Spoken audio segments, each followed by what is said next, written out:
میں 2 مثالیں بیان کرتا ہوں جس سے آپ کے سوال کا مکمل جواب جو ہے وہ واضح ہوگا. جب سیدنا غوث پاک رضی اللہ، یہ اس سے پہلے بات یہ ہے کہ والدین کا نیک ہونا جو ہے یہ اولاد کے اوپر بڑا اثر انداز ہوتا ہے. جی ہاں، وہ ایک بڑا معروف واقعہ ہم نے سن رکھا ہے نا، وہ ایک سیب سے متعلق، تو میں اس کی وضاحت آپ سے چاہتا ہوں ناظرین کے لیے. یہ والدین کا نیک ہونا اور اچھی صحبت میں رہنا، ان کے کردار کا اچھا ہونا، یہ اولاد پہ ظاہر ہوتا ہے. ٹھیک ہے. میں اس کی ایک مثال والدہ کی طرف سے دیتا ہوں، ایک مثال جو ہے وہ والد گرامی کی طرف سے دیتا ہوں. جب آپ کی والدہ آپ کو لے کے چلیں اور ذہن میں یہ خیال ہے کہ یہ دین کا عالم بنے اور قرآن کو یاد کرے، حفظ کرے، تو آپ اب سیدنا غوث پاک کو لے کر کے ایک استاذ کے پاس گئیں اور انہیں کہا کہ آپ انہیں قرآن پڑھائیں، قرآن یاد کروائیں. سبحان اللہ. تو انہوں نے کہا بیٹا آپ کو کوئی قرآن آتا ہے، یاد ہے آپ کو قرآن؟ تو آپ نے فرمایا جی مجھے کچھ یاد ہے. تو آپ نے فرمایا کہ آپ سنائیے. تو آپ نے شروع فرمایا، الحمد سے شروع فرمایا، پڑھتے گئے 1 2 3 5 10 15 18 پارے آپ نے سنا دیے. 18 پارے سنا دیے. تو آپ کے استاذ نے کہا کہ آپ نے کہاں پڑھا ہے؟ آپ تو ابھی پڑھنے آئے ہیں میرے پاس، تو آپ کو 18 پارے یاد ہیں، تو آپ نے کس استاد سے پڑھے ہیں؟ تو آپ کی والدہ نے کہا تو اس سے پہلے تو کسی استاد کے بات نہیں گئے. تو انہوں نے کہا پھر کوئی تو بات ہے کہ آپ کو 18 پارے جو ہیں وہ یاد ہیں. تو آپ نے فرمایا کہ وجہ اصل میں یہ ہے کہ میں 18 پاروں کی حافظہ ہوں. اللہ اکبر، سبحان اللہ. اور ابھی یہ ولادت نہیں ہوئی تھی، ابھی جو ہے ابھی دنیا میں آئے نہیں تھے، تو میں شکم مادر میں قرآن کی تلاوت سنتے رہے. سبحان اللہ. تو وہ والدہ 18 پاروں کی تلاوت کرتی، وہ حافظہ تھی تو اتنا ہی یاد تھا ان کو، وہ پڑھتی رہتی تھی. آپ کی ولادت سے پہلے بھی قرآن پڑھ رہی ہیں، قرآن کی تلاوت ہو رہی ہے، پھر آپ ولادت آپ کی ہو گئی، دودھ پلا رہی ہیں تو قرآن پڑھ رہی ہیں، اگر آٹا گوندھ رہی ہیں تو قرآن پڑھ رہی ہیں. حضرت اس سے ایک پیغام ہمارے ناظرین کے لیے یہ جاتا ہے کہ آج کی ماں اگر ٹی وی اسکرین کے سامنے بیٹھ کر کسی فلم کو آن کر کے اپنے بچے کو دودھ پلاتی ہے تو پھر وہ دنیا دار ایکٹر بنے گا. اگر درود شریف پڑھ کے آپ اپنے بیٹے کو دودھ پلاتے ہیں تو پھر وہ عاشق رسول. یہی وجہ ہے نا کہ آج چونکہ والدہ اپنا کردار بہتر نہیں کر پا رہی آج تک، اور اس کو پتہ ہی نہیں ہے کہ میں نے کس رستے پہ چلنا ہے، میں نے اپنی تربیت کیسے کرنی ہے، اور وہ جس رستے پہ چل رہی ہے اولاد بھی پھر اسی رستے پہ چلتی ہے. ٹھیک ہے. یہ جو ہے نا 10 گاہ ماں کی گود پہلی ہے، اس کی یہی وجہ ہے کہ ماں جس رستے پہ چلتی ہے اولاد آٹومیٹکلی اس پہ چلتی ہے. اور آپ کے والد محترم کے بارے میں یہ بڑا معروف واقعہ ملتا ہے کہ آپ ایک دریا کے کنارے پر جا رہے تھے تو آپ نے دیکھا کہ ایک سیب جو ہے وہ پانی کے اندر آ رہا ہے اور وہ آپ تک پہنچا. آپ کا نام نامی اس میں گرامی ابو موسیٰ ابو صالح اور جنگی دوست، یہ ان کا لقب تھا. ابو موسیٰ صالح جنگی دوست. یہ جنگی دوست کیسے ہے؟ یہ بھی میں بھی یہ سوال میں آپ سے کرنے والا تھا کہ آپ اس کی وضاحت بھی فرمائیں گے کہ جنگی دوست جو ہے نا، یہ میں آپ کو بتاتا ہوں، یہ بھی بڑا مزے کا واقعہ ہے اور کمال ہے، یہ آپ کی زندگی اور حیات کے بارے میں کمال واقعہ ہے. تو وہ سیب پانی میں جو تیرتا ہوا آپ تک پہنچا، آپ کو بھوک لگی ہوئی تھی اور وہ آپ نے جو سیب تھا وہ کھا لیا، تناول کر لیا. اب جب وہ سیب کھا لیا تو آپ کے دل میں یہ خیال آیا، یہ تقویٰ کی علامت ہے اور یہ اللہ کا خوف اور ڈر ہے دل کے اندر، کہ دل میں خیال آیا کہ میں نے یہ سیب کھا لیا ہے اور جس کا سیب تھا میں نے تو اجازت ہی طلب نہیں کی، یہ تو بڑا غلط عمل مجھ سے ہو گیا اور میں نے تو اجازت نہیں لی، تو میں نے سیب وہ کھا لیا ہے. تو اس تلاش میں نکلے اور تلاش کرتے کرتے کرتے کرتے وہ اس باغ تک پہنچے، اور وہ باغ جو دریا کے کنارے پر تھا اور وہ سیب کا باغ تھا، اور اس باغ میں جو سیب تھے لگے ہوئے، اور وہاں سے سیب ٹوٹ کر کے وہ پانی کے اندر گرا تھا جو تہتا ہوا آپ تک پہنچا تھا. تو آپ نے جو باغ کے مالک تھے ان سے کہا کہ اس طرح مجھ سے یہ سیب کھایا گیا ہے اور آپ سے میں نے اجازت طلب نہیں کی تھی، اب یہ ہے کہ میں چاہتا ہوں کہ یہ جو میں نے سیب کھایا ہے اس کی معافی عطا فرمائے، معافی کیسے ہوگی اور اس کا کیا خمیازہ مجھے بھگتنا پڑے گا، یا آسان لفظوں میں کہا جائے کہ اس کا جو جرمانہ ہے وہ کیا ہوگا. تو یعنی اس کا ہدیہ فدیہ جو بھی آپ کہہ لیں میں دینا چاہتا ہوں، مجھے صرف معافی چاہیے کہ اللہ کی بارگاہ میں کہیں پکڑ نہ ہو جائے. آسانی کے لیے، سمجھنے کے لیے ہم کوئی بھی جملہ، کوئی بھی لفظ جو ہے وہ استعمال کر سکتے ہیں. تو انہوں نے جو آپ کے بعد میں سسر مبارک بن گئے تو انہوں نے ایک سزا سنائی کہ اتنا عرصہ جو ہے آپ اس باغ میں رہیں گے. میں مختصر کر رہا ہوں چونکہ واقعہ تو بہت طویل ہے. وہ وقت جو تھا متعین کہ آپ نے اتنی دیر باغ میں رہنا ہے، اس کی خدمت کرنی ہے، آپ نے وہ کی. اس کے بعد آپ نے کہا کہ میری بیٹی ہے اور اب یہ ہے کہ اگلی سزا یہ ہے پہلی سزا پوری ہو گئی کہ مقررہ جو وقت تھا وہ آپ نے باغ میں گزار لیا، خدمت کی. اب دوسری سزا یہ ہے کہ آپ میری بیٹی سے شادی کریں، لیکن اس کی حالت یہ ہے کہ وہ کانوں سے سن نہیں سکتی، اسے کبھی نہیں سنا، آنکھوں سے دیکھا کبھی نہیں ہے، اور زبان سے بولا کبھی نہیں ہے، ہاتھوں سے پکڑ نہیں سکتی، قدموں سے چل نہیں سکتی، تو اس کے ساتھ تمہیں شادی کرنی ہے. یعنی ہزار ہے عیوب ان میں گنوا دیے گئے جو کہ ظاہری طور پر نہیں تھے. امتحان ایک امتحان یہ تھا. تو آگے جب میں آپ کو بتاؤں گا کیا پھر آپ کو خوبصورت بات بات کا ہے، مزہ سبحان آئے گا. اللہ. یہ اولیاء کا ایک خوبصورت انداز ہے. یہ تو آپ آگے سنیں گے تو پھر آپ کو مزہ دوبالا ہو جائے گا یہ بات کیا تھی. تو آپ نے کہا ٹھیک ہے، میں آپ کی اس بات کو بھی قبول کرتا ہوں کہ میں شادی کرنے کے لیے تیار ہوں. اب جب شادی ہو گئی اور حجرہ عروسی کے اندر آپ پہنچے، اب تو وہاں جب پہنچے تو دیکھا جو آپ کی زوجہ بنی ہے، آپ کی بیوی ہے، وہ تو بالکل ٹھیک ہے، اور اتنی حسین و جمیل آپ کی آنکھ نے کبھی دیکھی نہیں، اور ہاتھ بھی ٹھیک ہے، پاؤں بھی ٹھیک ہیں، آنکھ بھی ہے، زبان بھی ہے، کان بھی ہیں، سن بھی سکتی ہیں، دیکھ بھی سکتی ہیں، بول بھی سکتی ہیں. تو آپ پریشان ہو گئے اور واپس باہر آئے، کہنے لگے کہ آپ نے تو کچھ اور کہا تھا اور جس کے ساتھ شادی ہو رہی ہے یہ تو کوئی اور ہے. تو آپ نے فرمایا وجہ یہ ہے میں نے غلط نہیں کہا تھا، میں نے کہا تھا کہ اس نے آج تک سنا نہیں، اس کا مطلب ہے اس نے غلط بات آج تک سنی نہیں ہے، کسی غیر محرم کی آواز نہیں سنی. سبحان اللہ، کیا بات ہے. غیر محرم کی آواز سنی نہیں ہے، ٹھیک ہے. غلط میں نے کہا تھا دیکھا نہیں، اس کا مطلب یہ تھا کہ اس نے آج تک غیر محرم کو دیکھا نہیں ہے. میں نے کہا تھا بول نہیں سکتی، بولا کبھی نہیں، اس کا مطلب ہے کہ آج تک اس نے غلط الفاظ کو بولا نہیں ہے. اور میں نے کہا تھا کہ ہاتھوں سے پکڑ نہیں سکتی، اس کا مطلب ہاتھوں سے گناہ کبھی کیا نہیں ہے. قدم چل نہیں سکتے، مطلب کہ وہ گناہوں کی طرف چل کے کبھی گئی نہیں ہے. یعنی کہ ایسی سیرت اور باوقار جو خاتون ہوگی تو پھر بیٹا تو غوث اعظم بھی ہوگا. اللہ سبحان اللہ. ناظرین مکرم، یہ انتہائی اہم پیغام ایک جو ہم تم نیوز کی اسکرین سے آپ لوگوں تک پہنچانا چاہتے ہیں کہ اگر آپ چاہتے ہیں کہ بیٹا نیک سیرت ہو، نیک صورت ہو، تو اس سے قبل آپ کو اللہ سے لو لگانی پڑے گی کہ انسان دنیا اور آخرت میں اگر ترقی، خوشحالی یا وہ سرخروئی اور عزت چاہتا ہے تو اسے چاہیے کہ وہ اللہ تبارک و تعالیٰ سے لو لگا لے. اسی بات پر میں ایک بات ساتھ مجھے یاد آئی، میں اس کو جوڑتا ہوں بس مختصر سے الفاظ میں. امام بخاری رحمۃ اللہ علیہ کے بارے میں حضرات جانتے ہیں کہ قرآن مجید کے بعد جو مقام ہے جس کتاب کا وہ بخاری شریف ہے. ٹھیک ہے.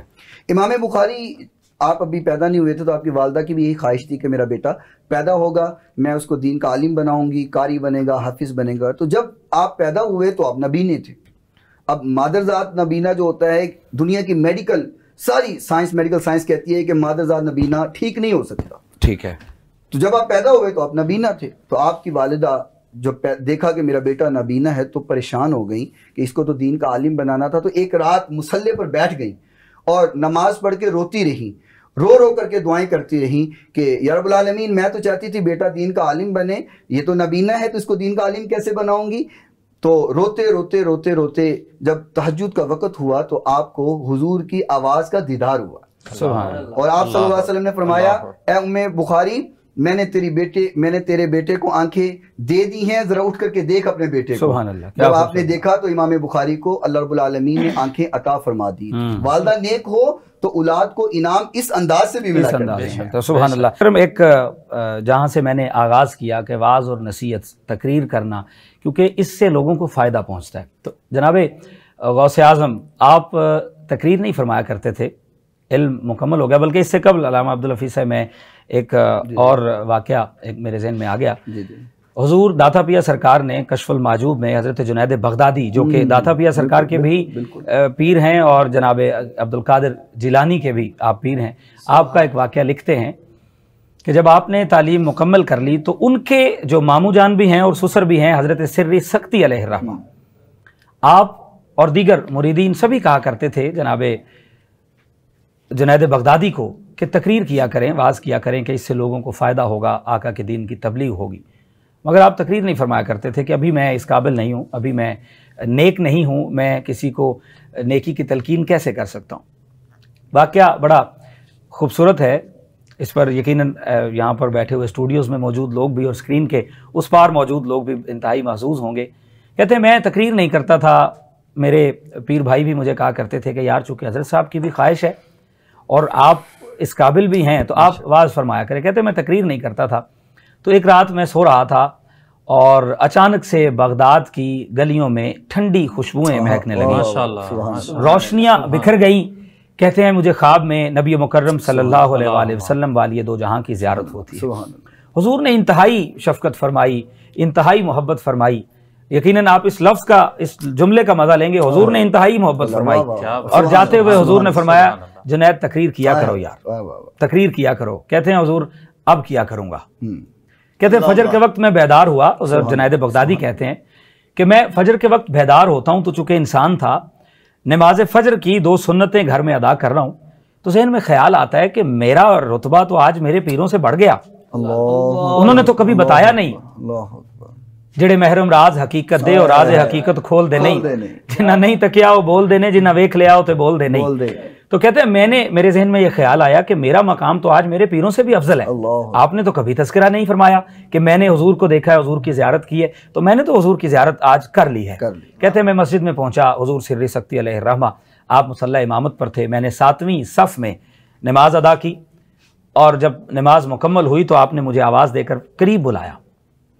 میں 3ری صف میں پہنچ گیا تو کہنے لگے یار تھوڑا اور قریب آ جاؤ۔ اب یہ بھی تو قسمت والوں کے مقدر میں آتی ہے بات، کہتے ہیں تھوڑا اور قریب آ جاؤ۔ میں ساتھ بیٹھا تو حضور سر سکتی اپنے مرید، اپنے بھانجے جناب جنید بغدادی کو دیکھ کر کہتے ہیں اب تقریر کیا کرو گے؟ ماشاءاللہ۔ کہتے ہیں چونکہ میرے ذہن میں یہ تھا کہ میرا مقام افضل ہے، انہیں کیا پتا، تو میں نے کہا جی اب کیوں کیا کروں گا، اب ایسی کون سی خاص وجہ ہے؟ کہتے ہیں آپ تسبیح پھیر رہے تھے، اچانک سر اٹھا کر پھر کہتے ہیں اب تو تقریر کیا کرو گے۔ میں نے کہا حضور اب ایسی خاص وجہ کیا ہے، اب میں کیوں تقریر کیا کروں گا؟ تو کہتے ہیں ان کی آنکھوں میں جلال آ گیا، یوں انہوں نے میری جانب جب دیکھا تو میں نے ان کی آنکھوں میں وہ نور، ناظرین مکرم جناب جنید بغدادی کہتے ہیں کہ میں نے کبھی نہیں دیکھا تھا، آج وہ نور دیکھا تو آپ جلال میں آ کر کہنے لگے گزشتہ رات میری خواب میں نے اللہ کا دیدار کیا ہے، میرے اللہ نے مجھے کہا سری بتاؤ، کوئی بات بتاؤ، تو میں نے کہا مالک ایک ہی مرید تیار کیا ہے، وہ بھی تقریر نہیں کرتا، اگر کبھی تیرے حبیب کا پھیرا اس طرف آ جائے، وہ اشارہ کر دے تو جنید بھی تقریر کرنا شروع کر دے۔ کہتے پھر مجھے پتا چلا آج لوگ اولیاء اللہ کے خلاف بولتے ہیں اور ان کی کرامت بیان کرتے ہوئے جھجک جاتے ہیں، پریشانی میں آ جاتے ہیں کہ نہ جانے ہم اس کو بیان کریں گے تو ہمیں کس قسم کی آفت آ جائے گی۔ نہیں، پھر جنید بغدادی کہتے ہیں کہ آج مجھے یقین آیا کہ مجھے اگر مصطفیٰ کریم کی بھی زیارت ہوتی ہے تو میرے مرشد کی دعاؤں سے ہوتی ہے، میرے آقا کریم اگر مجھے خواب میں زیارت کے لیے تشریف لاتے ہیں تو وہ بھی میرے مرشد کی دعا ہے، میرے مرشد کی نگاہ ہے۔ اسی طرح جناب غوث اعظم پیران پیر آپ فرماتے ہیں میں تقریر نہیں کیا کرتا تھا، علم مکمل ہو گیا تو لوگ خواہش بھی کرتے تھے کہ تقریر کیا کریں، پیغام پہنچایا کریں آپ، لیکن میں تقریر نہیں کرتا تھا۔ کہتے ہیں ایک رات سو رہا تھا کہ قسمت جاگ اٹھی اور حضور کا دیدار ہوتا ہے، آپ نے فرمایا تقریر کیا کرو۔ میں نے کہا حضور میں عجمی ہوں، یہ عربی ہیں، فصیح و بلیغ ہیں، یہ حسن لفاظی کو اور یہ آراب کو اور یہ تمام تر لغت کو انتہائی آسان طریقے سے سمجھتے ہیں، حضور میں ان کے سامنے کیا تقریر کروں، ان کے مقابلے میں ان کے معیار کے مطابق تقریر کر سکوں تو کروں۔ حضور نے فرمایا آپ منہ کھولیے۔ تاریخ کے اوراق میں یہ الفاظ سنہرے حروف میں لکھے ہوئے ملتے ہیں کہ حضور نبی مکرم صلی اللہ علیہ وآلہ وسلم نے 7 مرتبہ اپنا لعاب دہن آپ کے منہ میں ڈالا۔ پھر آپ نے فرمایا کہ جاؤ میرے بیٹے آج کے بعد تم جہاں گفتگو کرو گے میرے اس لعاب کی تاثیر تمہارے ساتھ ساتھ رہے گی۔ اگلی رات آئی، کہتے ہیں رات کو جناب مولا علی خواب میں تشریف، آپ نے بھی یہی سارا معاملہ فرمایا، میں نے منہ کھولا، آپ نے 6 مرتبہ لعاب جو ہے وہ داخل فرمایا۔